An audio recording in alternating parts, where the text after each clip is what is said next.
Halo, perkenalkan nama saya Rama Furnisyawan, mahasiswa FK Undiksa semester 4 dengan NIM 18180110035. Dalam video ini, saya akan membahas mengenai pemeriksaan obstetri dan ginekologi, di mana pemeriksaan ini penting untuk mengidentifikasi masalah yang menyangkut sistem reproduksi dan kehamilan. Dan apabila terdapat kelainan patologis, seorang dokter pada pelayanan primer harus bisa membuat keputusan dan melakukan diagnosis yang tepat terhadap kelainan patologis tersebut. Video ini akan menjelaskan dua jenis pemeriksaan obstetri dan ginekologi, yaitu pemeriksaan dalam dan bimanual, serta pemeriksaan Leopold 1, 2, 3, dan 4.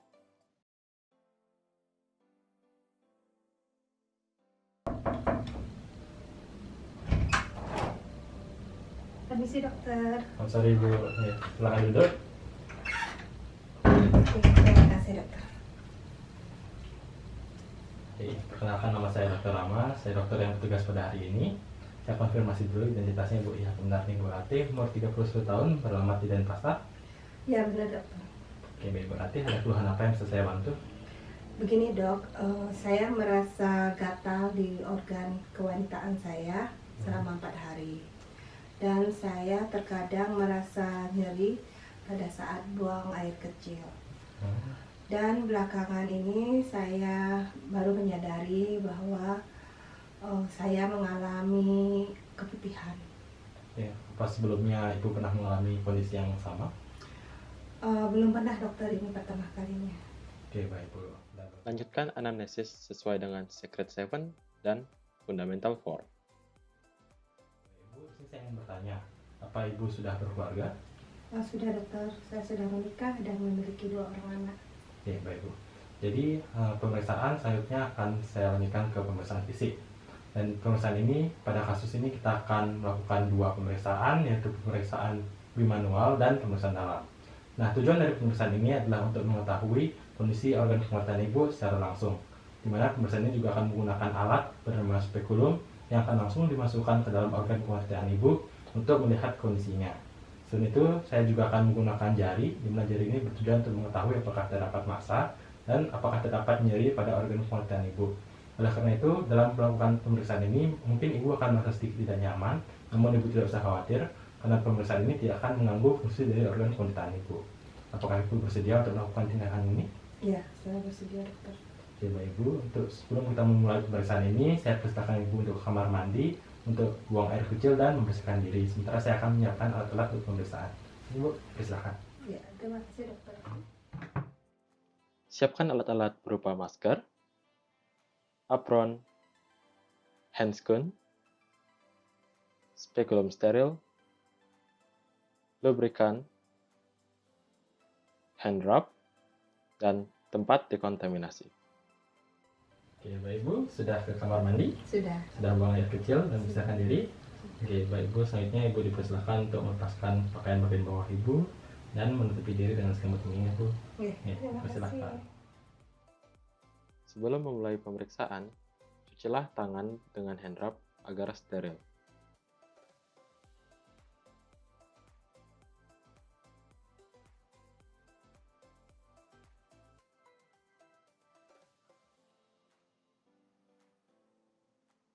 Setelah mencuci tangan, pasanglah APD berupa apron,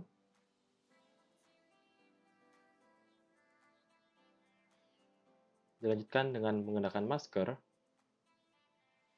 lalu mengenakan handscoon.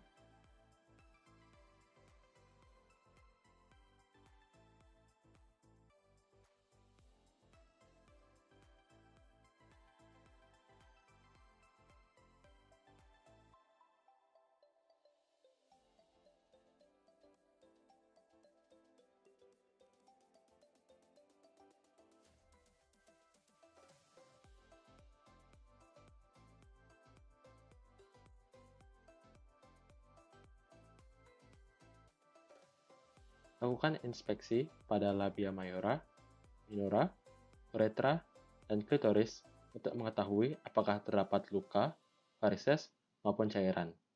Untuk cairan, perhatikan warna, konsistensi, jumlah, serta bau cairan tersebut. Selanjutnya, lakukan palpasi pada kelenjar Bartolini. untuk mengetahui apakah terdapat pembengkakan, massa atau kista, ataupun pengeluaran cairan.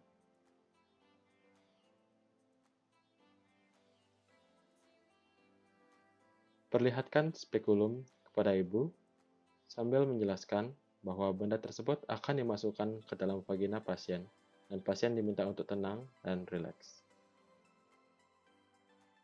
Ya Ibu, ini adalah alat yang bernama spekulum dan alat ini akan dimasukkan ke dalam organ penguatan Ibu. Di sini saya mohon Ibu untuk tenang dan juga tetap rileks. Minta pasien untuk mengatakan jika apa yang dilakukan menyebabkan pasien merasa tidak nyaman ataupun nyeri. Ibu, jika merasakan tidak nyaman atau merasakan nyeri, silakan beritahu saya. Sebelum dimasukkan, basahi spekulum dengan air yang hangat jika memungkinkan, atau lumuri dengan jeli atau lubrikan. Pegang spekulum dengan posisi miring, dan pisahkan bagian labia dengan tangan yang lain, lalu masukkan spekulum dengan hati-hati, dan hindari menyentuh uretra dan klitoris. Putar spekulum setelah masuk ke dalam liang vagina, dan buka blade-nya secara perlahan untuk melihat serviks.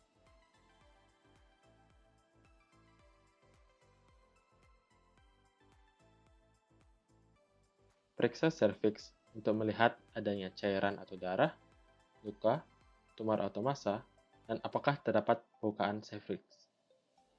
Periksa dinding vagina untuk melihat apakah terdapat cairan atau darah, luka, dan tumor atau massa.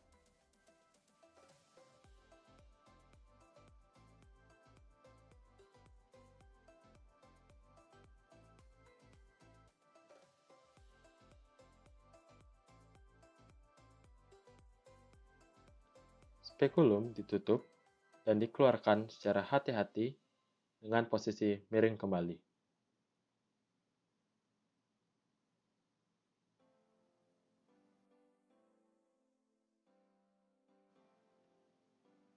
Letakkan spekulum yang sudah digunakan dalam sebuah tempat untuk dekontaminasi. Baik Ibu, pemeriksaan akan saya lanjutkan ke pemeriksaan bimanual. Pada pemeriksaan ini, saya akan menggunakan jari untuk mengetahui apakah terdapat perubahan bentuk berupa benjolan ataupun rasa nyeri pada organ kewanitaan Ibu. Nah, dalam pemeriksaan ini, jika Ibu merasa tidak nyaman atau merasa sakit, tolong infokan kepada saya.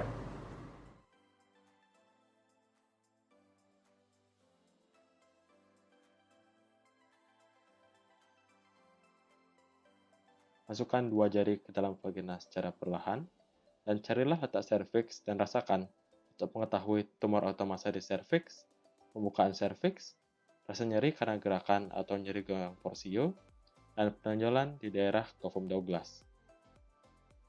Gunakan dua tangan, dengan satu tangan di atas abdomen dan dua jari masih di dalam vagina untuk palpasi uterus, sehingga kita bisa mengetahui ukuran, bentuk, konsistensi, dan posisi uterus, dan juga mobilitas, rasa nyeri, dan tumor atau massa di uterus.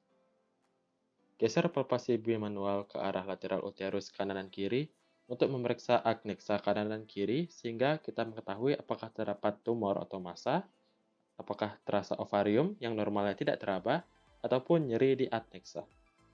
Pemeriksaan selesai, lepaskan sarung tangan dan taruh pada tempat dekontaminasi. Bantu pasien bangun dari meja pemeriksaan. Ibu, terima kasih untuk pemeriksaannya sudah selesai. Silakan kembali pada meja untuk saya akan menjelaskan hasil dari pemeriksaan. Dan sebelumnya saya akan mencuci tangan dan lepaskan alat pelindung diri terlebih dahulu.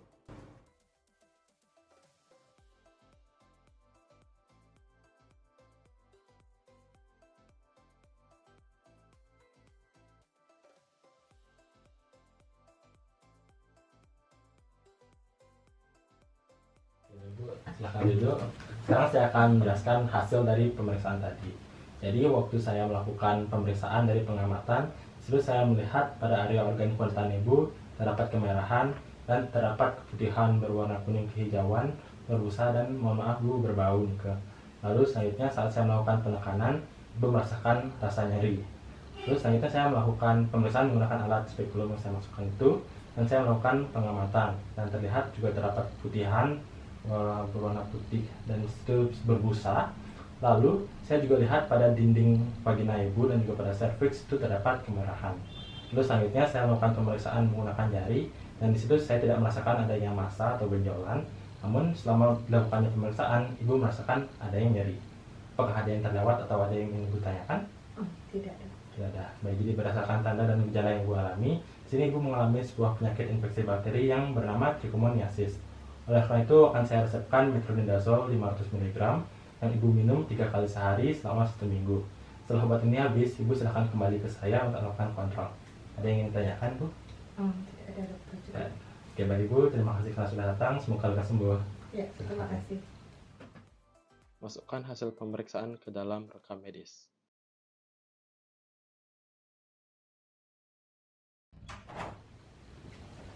Permisi dokter. Selamat sore, Ibu. Silahkan Selamat duduk. sore, dokter. Terima kasih. Baik Ibu, perkenalkan nama saya Dr. Rama. Saya dokter yang bertugas pada hari ini. Saya konfirmasi dulu identitasnya Bu ya. Benar nih Ibu Melati, umur 31 tahun, beralamat di Kota Denpasar. Ya benar dokter. Oke, baik. Ibu Melati ya, apa ada yang bisa saya bantu? Saya mau check up kehamilan dokter. Oke, melanjutkan cekap kehamilan Bu ya. Oke, jadi dalam pemeriksaan hari ini kita akan melakukan pemeriksaan Leopold. Mana pemeriksaan Leopold ini terdiri dari pemeriksaan Leopold 1, 2, 3, dan 4. Dan dalam pemeriksaan ini saya akan melakukan perabaan pada bagian kandungan ibu untuk mengetahui posisi janin dan juga untuk mengetahui umur kehamilan itu. Lalu pada pemeriksaan ini akan saya buka sedikit bagian baju ibu pada bagian perutnya, dan mungkin ibu akan merasa sedikit tidak nyaman. Dan juga ibu tidak usah khawatir karena dalam pemeriksaan ini itu tidak akan mengganggu dari perkembangan dan kesehatan janin ibu. Apakah ibu bersedia dalam melakukan pemeriksaan ini? Iya, saya bersedia. Oke, baik Ibu.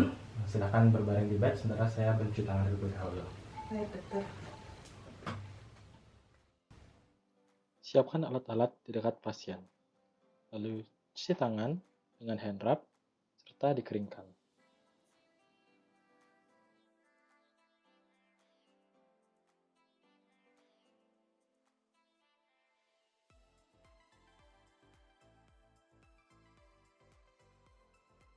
Aturlah posisi ibu hamil senyaman mungkin.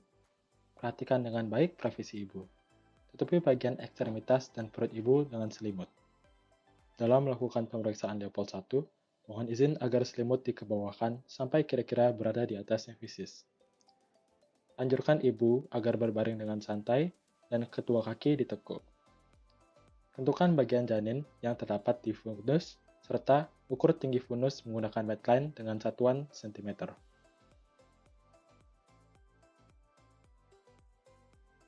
Masih dalam posisi yang sama, ambillah pita pengukur lalu raba daerah sifisis. Letakkan pita pengukur pada pinggir atas sifisis, kemudian bentangkan mengikuti pembesaran perut ibu ke arah fundus uteri. Pita pengukur hendaknya dipasang terbalik, dengan angka dalam sentimeter menghadap ke perut ibu, dan membaca angka pada pita pengukur. Ini dilakukan dengan tujuan agar hasil pemeriksaan lebih objektif. Lakukan pemeriksaan Leopold 2. Tentukan batas samping kanan dan kiri terhadap uterus ibu, kemudian kedua tangan pemeriksa bergeser ke batas samping kanan dan kiri ibu, labralah bagian janin yang terdapat pada sebelah kanan kiri, dan apakah terdapat tahanan yang lurus, keras, panjang, serta mendatar seperti papan berupa punggung janin, ataukah teraba tonjolan-tonjolan kecil yang berupa ekstremitas. Lakukan pemeriksaan Leopold 3. Tentukan bagian terendah janin, serta apakah bagian terendah itu sudah memasuki pintu atas panggul atau belum. Tanggal pemeriksa meraba bagian terendah janin yang terdapat di daerah pinggir sifisis, lalu goyangkan sedikit. Jika masih dapat digoyangkan, maka bagian terendah janin belum masuk pintu atas panggul. Jika tidak dapat digoyangkan, maka bagian terendah janin sudah masuki pintu atas panggul.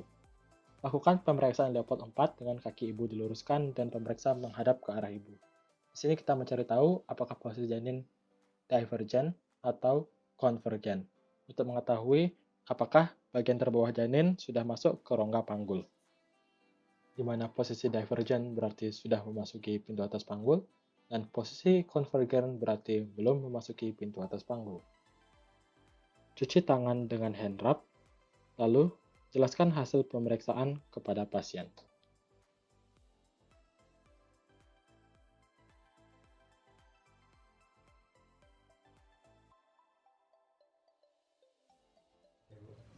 Duduk. Terima kasih dokter. Oke, sekarang saya akan menjelaskan hasil dari pemeriksaan tadi. Jadi dari hasil pemeriksaan Pertama, saya melakukan pemeriksaan level 1 untuk mengetahui posisi dari janin ibu. Dan di sini saya dapatkan posisi dari janin ibu normal dengan bokong di atas dan kepala di bawah. Lalu saya juga melakukan pengukuran dari tinggi fundus uteri namanya. Dan di situ saya mendapatkan 31 cm, sehingga diperkirakan umur dari kehamilan ibu itu sekitar 34 minggu. Lalu saya lanjutkan pemeriksaan ke level 2 untuk mengetahui posisi dari janin ibu. Di sini saya mendapatkan posisinya menghadap ke kanan. Dan juga di sini setelah saya melakukan ke pemeriksaan level 3 dan 4, saya mendapatkan bahwa janin ibu belum masuk di atas panggul, dan itu sangat normal karena sesuai dengan umur kehamilannya. Apakah ada yang ingin ditanyakan lagi, Bu? Tidak ada. Tidak ada. Oke, baik. Untuk pemeriksaan selanjutnya akan disesuaikan dengan jadwal kontrol yang sudah kita buat ya. Iya. Ya, terima kasih, Bu. Terima kasih, Semoga sehat dokter. selalu. Iya, terima kasih, Silakan. dokter. Tuliskan hasil pemeriksaan pada rekam medis.